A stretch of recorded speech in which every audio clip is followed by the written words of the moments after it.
This is 11-year-old Amira Mati's favorite part of the day, soccer. She immigrated here from Guatemala a little over 3 years ago with her little brother Mati. Go! Now, they both run drills with other refugee kids a few times a week. They've got to be quicker, everything with speed. At an after-school program called Yala. It helps refugees like Amira get good grades, using soccer as a fun hook for tutoring sessions. Amira says Yala has changed her life. It's taught her to have big ambitions. I want to be a heart surgeon. She says some of her non-immigrant classmates have told her she can't be a surgeon because she's Guatemalan.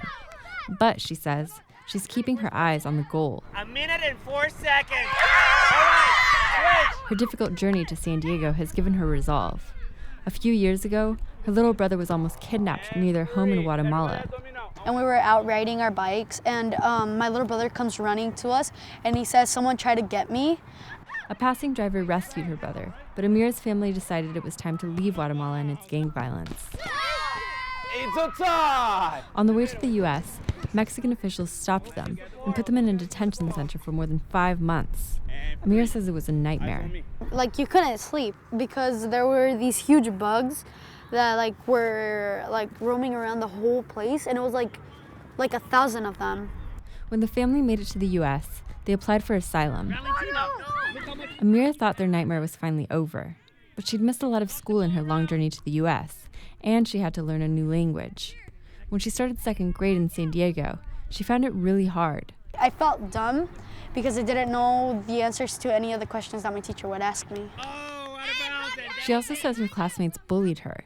Kids would come up to me and they would say, like, "Hi, weird girl," and then I wouldn't understand anything because I didn't know any English at the beginning.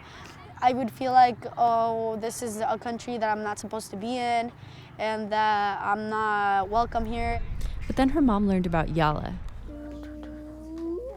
Refugee kids like Amira go to a classroom nearby the soccer field, where they work on things like math, reading, and writing. Amira's little brother, Mati, the one nearly kidnapped in Guatemala, practices English at the Yala program. Sunny for 5 days. Yes. Helping him is Riyam Mansour, an Iraqi refugee. With a hint. She says the friendships between the students and mentors, many who are immigrants too, are key to the program's success. The soccer part helps build those ties, she says.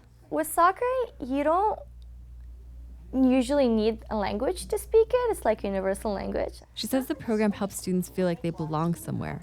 At Yala, students come from Iraq, Sudan, Honduras, and elsewhere.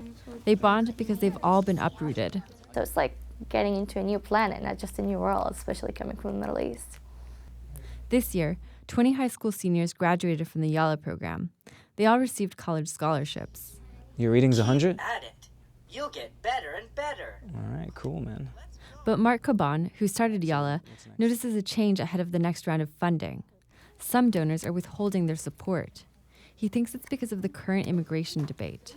Politically, what's happening, I think, the shift in the public attitude towards immigrants, and especially people coming from the Middle East, has affected our young people. Cajon also says that Yala students are complaining of more discrimination at school.